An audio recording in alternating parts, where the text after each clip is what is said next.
এই বলছি মানি ব্যাগে 10,000 টাকা ছিল কোথায় গো? কি গো মানি ব্যাগে 10,000 টাকা ছিল কোথায়? কখন থেকে এসে দাঁড়িয়ে আছো? মানি ব্যাগে 10,000 টাকা ছিল কোথায়? আরে কি বলছো? একটু জোরে কথা বলো না। মানি ব্যাগে 10,000 টাকা ছিল সেটা কোথায়?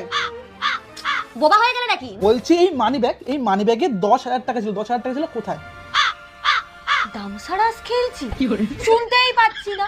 কি বলছি মানি ব্যাগে 10,000 টাকা ছিল কোথায়? তুমি বুঝতে পারছো না? তুমি আমার জায়গায় বসো, তাহলে তুমি বুঝতে পারবে।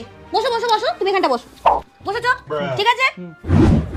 এই ফোনে কালকে রাত 2:30টার সময় ওই পাশ ফিরে কার সাথে কথা বলছিলে? শুনতে পাচ্ছি না। কার সাথে কথা বলছিলে? কালকে তুই রাতের বেলা মাঝরাতে ওই পাশ ফিরে কার সাথে কথা বলছিলি? জোরে বলো, শুনতে পাচ্ছি না। শুনতে তো তুই পাবি না। আমি কেন মরি না?